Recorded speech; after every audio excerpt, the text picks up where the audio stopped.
Bismillahirrahmanirrahim. Assalamualaikum warahmatullahi wabarakatuh. Alhamdulillahirabbil alamin wa bihi nasta'in wala umuri dunya waddin. Wassalatu wassalamu ala Rasulillah sayyidil mursalin wa ala alihi wa sahbihi ajma'in, amma ba'd. Alhamdulillah, semoga kita dalam keadaan sehat walafiat dan tetap dalam curahan rahmat Allah Subhanahu wa ta'ala. Tak lupa kita ucapkan sholawat serta salam kepada junjungan kita Nabi besar Muhammad Shallallahu Alaihi Wasallam yang telah memberikan pintu ilmu kita untuk menatap terangnya agama Islam. Baik para hadirin, pada pertemuan hari ini kita akan membahas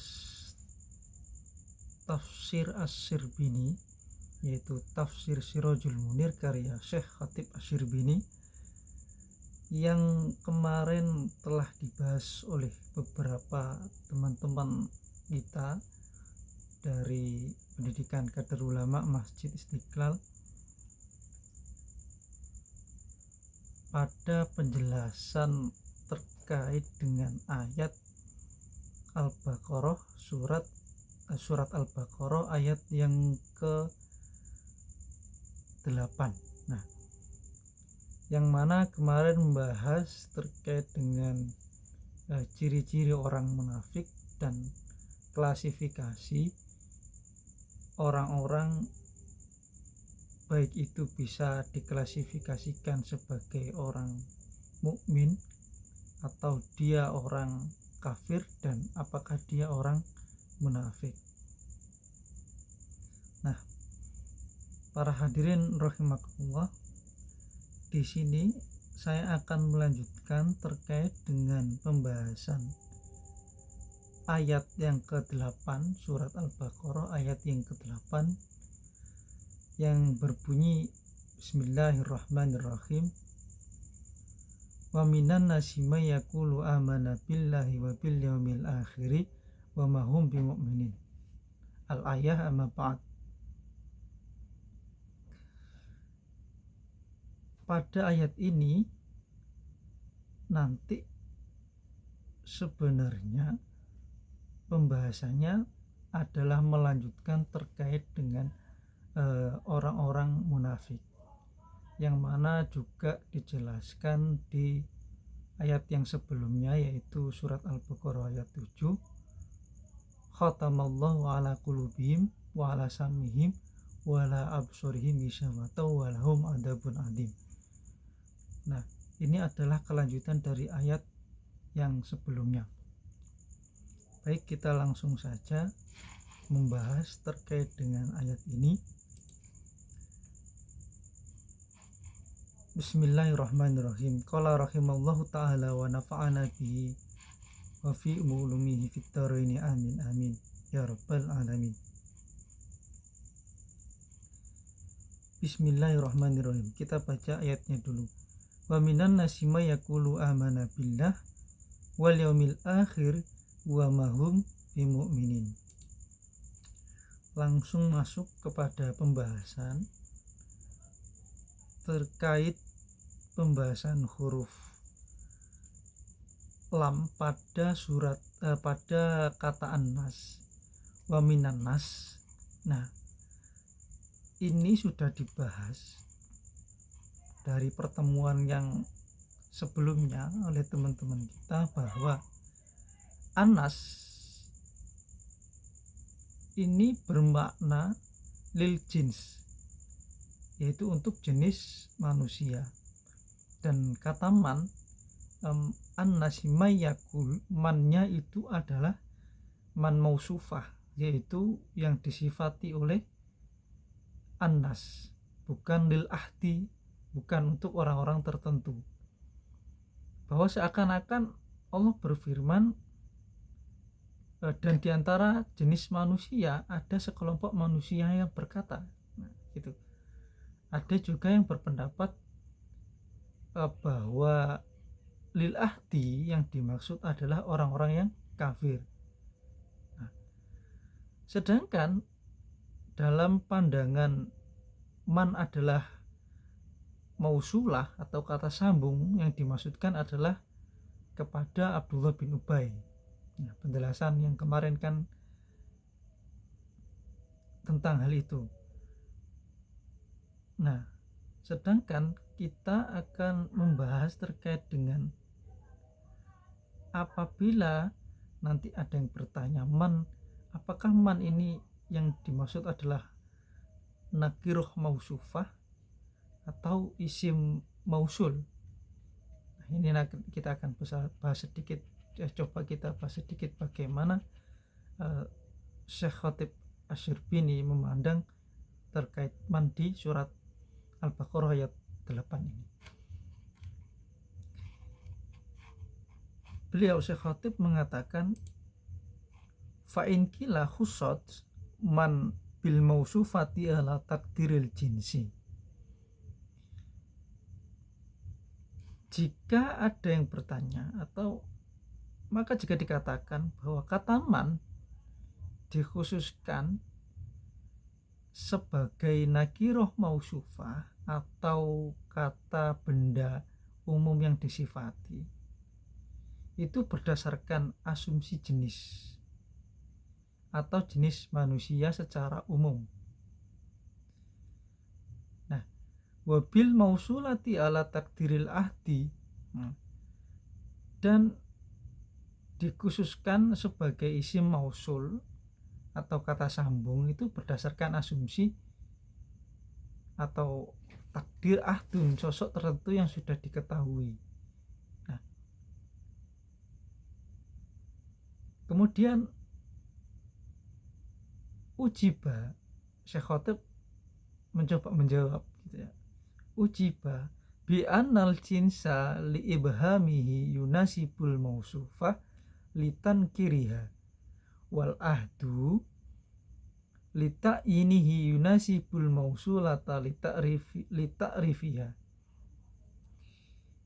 Maka dijawab oleh Syekh Khatib Asy-Syirbini bahwa al-jinsu atau jenis dikarenakan kesamarannya atau keumumannya itu sesuai dengan nakiroh mausufah karena sifatnya yang tak tertentu, sifat nakiroh yang tak tentu itu. Nah, sedangkan ahdun, kalau jika dikatakan itu man itu ahdun, itu dikarenakan ketentuannya atau spesifikasinya sesuai dengan isim mausul karena sifatnya yang ma'rifat. Artinya man itu jika dikatakan sebagai nakiroh mausufah maka itu umum. Nah, sedangkan kalau man itu ahdun itu sudah pasti tahu spesifikasi man itu man siapa, orang siapa gitu. Nah, sudah terdefinisi gitu ya mannya. Nah, kemudian beliau melanjutkan waqti sosul iman billah wa bil yaumil akhir bidikri taksisun lima huwal maksudul a'dham minal iman. Pengkhususan penyebutan iman dalam surat Al-Baqarah ayat 8. Nah, ini wa minan nasi mayaqul amanna. Nah, penyebutan iman kepada amanah billah wal yaumil akhir dalam ayat ini, ayat 8 itu adalah bidikri taksisun lima huwal maksudul a'dham minal iman, yaitu pengkhususan terhadap tujuan yang paling agung dari keimanan. Jadi beliau mengatakan, Syekh Khatib mengatakan bahwa amanah billah wal yaumil akhir ini menunjukkan bahwa keimanan kepada Allah dan hari akhir itu adalah yang paling agung dari keimanan, dari sebuah keimanan. Ya. Ini lompat dari pembahasan yang tadi. Beliau Syekh Khatib mencoba untuk menjelaskan terkait dengan dalalatul alfatnya, yaitu apakah itu man nakirah mausufah atau man nakirah mausulah. Nah, sedangkan beliau langsung membahas terkait dengan kata atau frasa amanah billah wal yaumil akhir. Saya lanjutkan dulu.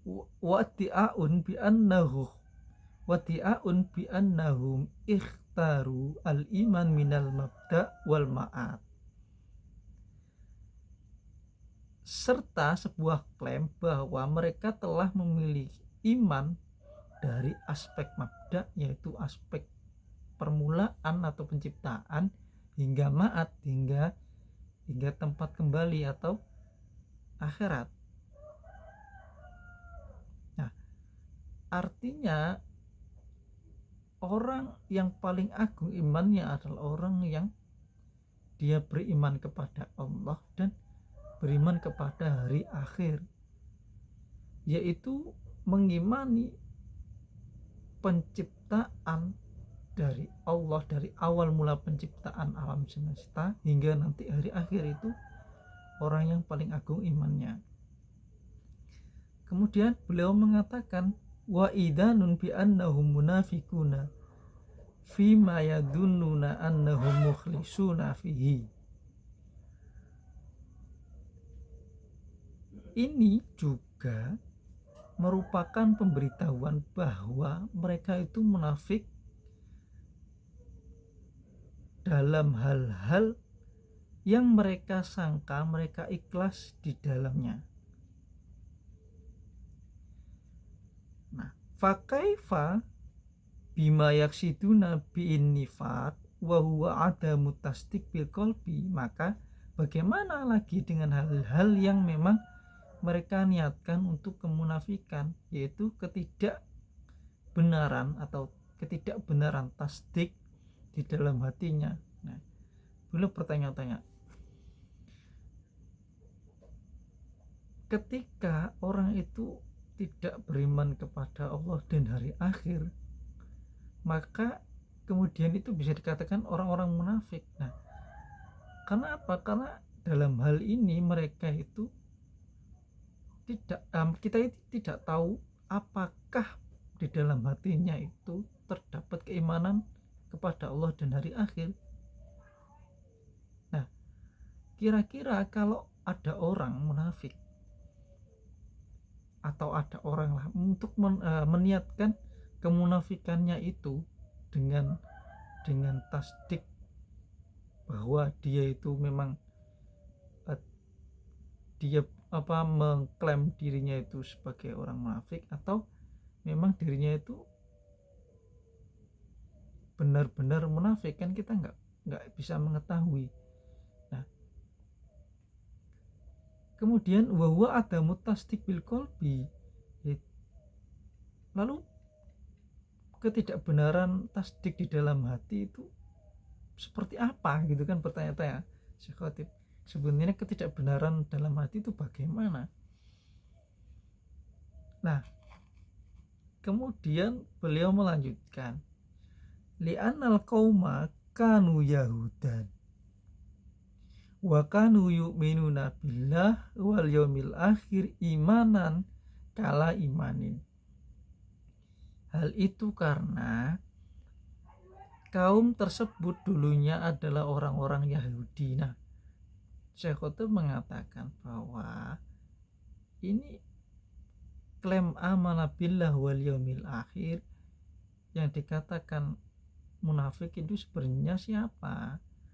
Apakah dia memang harus beriman kepada Allah dan hari akhir saja atau bagaimana gitu. Nah, beliau menunjukkan bahwa ayat tersebut sebenarnya itu merujuk kepada kaum yang terdahulu, adalah kaum orang-orang Yahudi, bahwa mereka itu beriman kepada Allah dan hari akhir. Namun seakan-akan mereka itu beriman, tapi mereka tidak beriman sebenarnya. sehingga imannya itu dianggap sia-sia gitu. Imanan kala imanin. Nah, kenapa seperti ini? Li iktiqadihim tasbih wa ittikhadal walad. Hal ini karena keyakinan mereka itu terhadap tasbih atau penyerupaan Allah dengan makhluk, dan keyakinan bahwa Allah mengangkat anak. Nah, ini penting ini. Li iktiqadihim tasbih wa ittikhadal walad. Karena orang-orang Yahudi dulu itu menyerupakan Allah dengan makhluk, yang kemudian juga mengatakan bahwa mereka yakin Allah itu mengangkat anak, sehingga ini perlu ditanda tanya apakah mereka itu sebenarnya iman kepada Allah atau tidak. Ya karena ini yang merujuk kepada keyakinan mereka bahwa mereka yakin Allah itu punya mengangkat anak dan menyerupai makhluk, sehingga ini cacat dalam hal iman gitu, kalau bisa dikatakan seperti itu. Wa anal jannata la yadkhuluha ghairuhum. Kemudian beliau melanjutkan, serta keyakinan orang-orang Yahudi dulu itu bahwa surga tidak akan dimasuki kecuali oleh golongan mereka. Ini kan seakan-akan surga itu miliknya orang Yahudi sendiri gitu kan. Nah, ini kan ada rasa ego di dalam diri orang-orang Yahudi terdahulu, sehingga ini mencederai atau menciderai keimanan seseorang. Nah, kemudian beliau melanjutkan wa ananar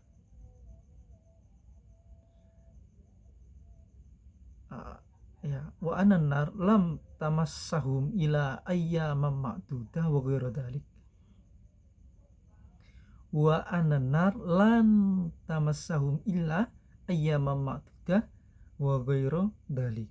Dan bahwa neraka tidak akan menyentuh mereka kecuali beberapa hari saja, dan ghairu dzalik dan hal-hal yang lain. Nah, ini kan keyakinan yang sombong gitu ya, bahwa api neraka itu tidak bisa menyentuhnya atau hanya menyentuh beberapa saja, padahal itu kan hanya kehendak Tuhan yang bisa memastikan gitu.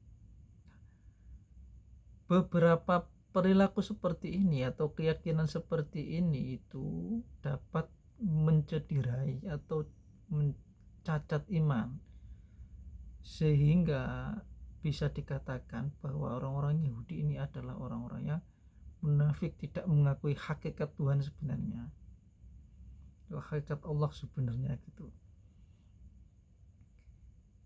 Syekh Khatib melanjutkan, wa yurunal muslimina annahum amanu mithla imanihim. Nah, meskipun keyakinan mereka rusak, orang-orang Yahudi itu mereka memperlihatkan kepada kaum muslimin seolah-olah mereka beriman seperti imannya kaum muslimin. Nah, ini kan mereka seakan-akan memberi tipu daya kepada orang-orang muslim bahwa mereka itu beriman gitu. Saya juga beriman seperti keimananmu kepada Allah. Padahal keimanan mereka dan keimanan kita orang-orang muslim itu berbeda gitu. Kita mensucikan Allah, mentanjihkan Allah betul-betul laisa kamitslihi syai'un. Nah, tidak ada yang seperti Allah dan tidak ada yang menyerupainya. Nah, sedangkan kalau tasbihnya orang-orang Yahudi itu kan mereka menyerupakan Allah dengan makhluk. Nah, ini kan cacat iman, sehingga kita orang-orang muslim dengan orang-orang Yahudi kala itu menurut Syekh Khatib Asy-Syirbini ya beda gitu. sehingga bisa dikatakan ini mereka termasuk orang-orang yang munafik, tidak mengakui bahwa keimanan itu cacat gitu. Harusnya kan mereka mengakui. Nah, mungkin dialektikanya ketika zaman itu seperti itu ya. Selanjutnya beliau mengatakan, nah ini menjelaskan ke berikutnya, ke lafadz ba billah wa bil yaumil akhir wa fit takril ba iddiaul iman bi kulli wahidin al asolati wal istihkam. Dan pada pengulangan huruf ba atau pada frasa billahi wal yaumil akhir itu terdapat klaim, terdapat sesuatu bahwa mereka beriman kepada setiap bagiannya, baik billah, baik itu beriman kepada Allah, wabil yaumil akhir, yaitu iman kepada akhir secara kokoh atau secara mendasar. Nah, sehingga orang-orang yang dikatakan keluar dari kemunafikan itu adalah orang-orang yang mampu secara kokoh imannya, yaitu iman kepada Allah dan hari akhir gitu. Nah, di sini penekanan baknya kenapa ada dua, yaitu karena penekanan billah wal yaumil akhir itu adalah sesuatu atau suatu keimanan yang memang hal yang mendasar yang harus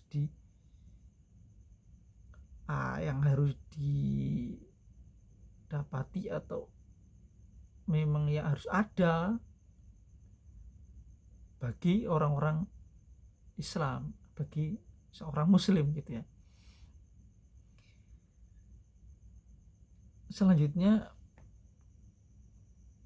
beliau melanjutkan wal muradu bil yaumil akhir, yang dimaksud dengan hari akhir, min waqtil khasri ila ma la yantahi au ila ayyadkhula ahlul jannatil jannah wa ahlun narin nar li'annahu akhirul awqat al mahdudah bit tarafain. Nah, kemudian beliau melanjutkan bahwa yang dimaksud dengan hari akhir wabil yaumil akhir itu adalah mulai dari waktu hasr, yaitu yaumul hasr, pengumpulan manusia di mahsyar, itu hari akhir, sampai waktu yang tak berakhir. Yang tak berakhir itu apa? Yaitu ya orang-orang ahli surga masuk surga, kemudian ahli neraka masuk neraka. Itu adalah waktu yang tak berakhir, karena orang ahli surga abadan abada kan di sana, juga ahli neraka juga demikian. Nah, karena ini juga waktu hasr itu, hari akhir itu adalah waktu yang memang dibatasi oleh dua ujung, yaitu dunia dan akhirat. Jadi batas al-hasr itu adalah batas dari waktu dunia dan waktu akhirat. Itu pembatasnya adalah al-hasr menurut Syekh Khatib Asy-Syirbi ini. Kemudian beliau melanjutkan kalimat selanjutnya, ya, wa ma hum bimu'minin, ya, wa ma hum bimu'minin. Yang dimaksud dengan wa ma hum bimu'minin itu apa? Nah,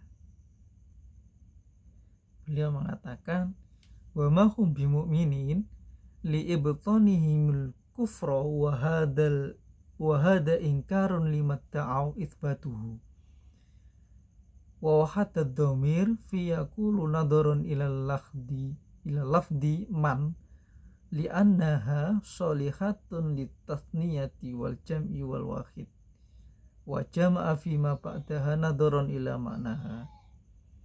Nah, wa ma hum bimu'minin, firman Allah dan mereka bukanlah orang-orang yang beriman, itu adalah karena mereka menyembunyikan kekafiran. Li'ibtonihimul kufro. Dan ini merupakan wahda ingkarun, ini merupakan bantahan lima ta'u itbatuhu, terhadap apa yang mereka klaim kebenarannya. Nah, sehingga wawakhat dhamir fi yaqulu nadharan ila lafdh man, Allah menunggalkan kata ganti dhamir pada kata yakul.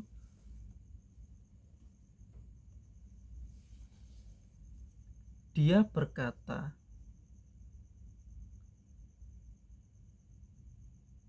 karena memandang lafadz kata man yang secara lafadz berbentuk tunggal. Nah, li'anna sholihatul litathniyati wal jam'i wal wahid. Nah, karena memandang kata lafadz man yang secara lafadz berbentuk tunggal, karena kata man itu layak bisa dipakai untuk bentuk baik itu tunggal jamak maupun dua, bentuk jamak, bentuk tunggal gitu maksudnya. Itu bahwa kata dhamir fi yaquluna doron ila lafdh man li annaha sholihatun litasniyati wal jam'i, kemudian bisa wal wahid, bentuk tunggal, wa jam'a fi ma ba'daha nadharon ila ma'naha. Kemudian namun Allah menjamakkan kata ganti pada kalimat setelahnya, seperti amanah, kami beriman. Nah, kata amanah billah itu karena memandang makna dari kata man yang bermakna orang banyak atau kelompok. Nah, beliau mengatakan bahwa man di sini di surat Al-Baqarah ayat 8 itu wa minan nasi man mayakul itu termasuk bisa bentuk tunggal, bisa bentuk ganda, bisa juga bentuk jamak. Nah, bisa tasniyah, bisa jamak, bisa wahid, bisa wahdah. Namun di sini Syekh Khotib mengatakan Allah menjamakkan kata ganti pada kalimat setelahnya amanah, wa minan nasi may yaqulu amanah. Nah, itu kan jamak. Karena memandang makna dari kata man itu bisa bermakna orang-orang banyak. Jadi man di sini adalah man yang dimaksudkan untuk orang-orang banyak atau semua orang gitu ya. Nah, itu yang bisa saya sampaikan berkaitan dengan tafsir Syekh Khatib Asy-Syirbini, yaitu tafsir Sirajul Munir dalam surat Al-Baqarah ayat 8, bahwa orang-orang yang beriman itu berbeda dengan orang-orang munafik. Nah, saya simpulkan pada pembahasan kali ini bahwa Syekh Khatib mengatakan orang-orang munafik dulu itu merujuk kepada orang-orang yang Yahudi, bahwa mereka itu mentanjihkan Allah tapi sebenarnya tidak mentanjihkan itu, karena mereka menyerupakan, mentasbihkan Allah dengan makhluk, kemudian mengakui bahwa Allah mengangkat anak dan seterusnya. Itu sebenarnya mencederai iman, sehingga keimanannya cacat kala itu juga. Nah,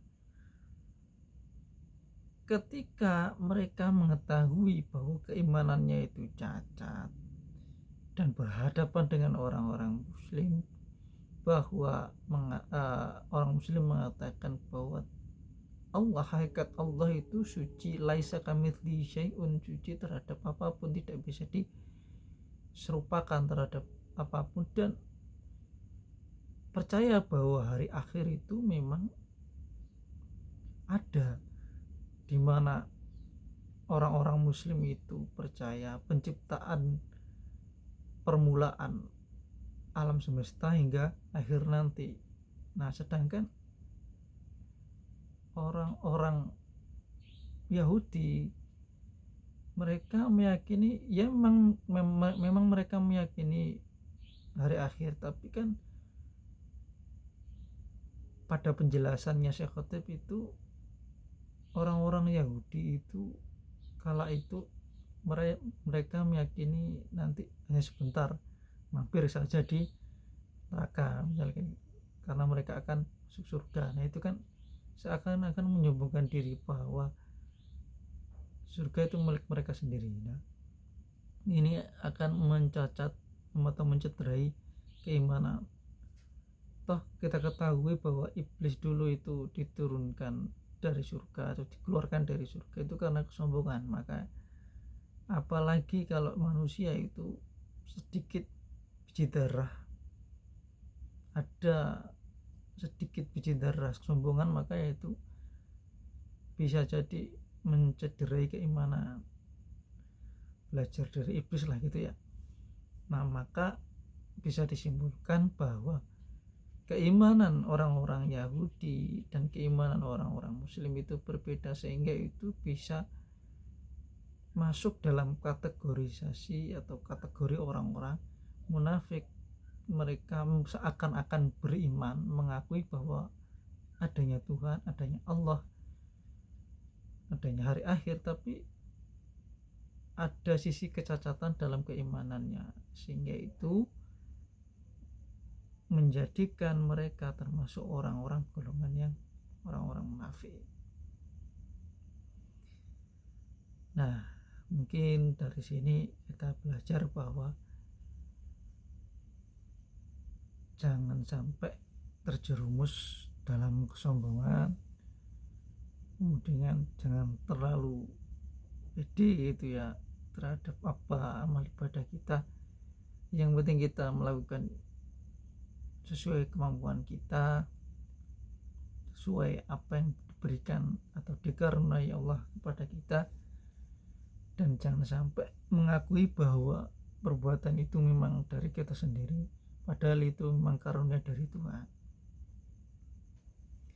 Begitu ya, mungkin cukup dari saya. Fadhlu minallah wa fadhlun qarib, kurang lebihnya mohon maaf. Nanti pembahasan berikutnya akan dibahas oleh teman-teman dari pendidikan kader ulama. Cukup ya, sekian,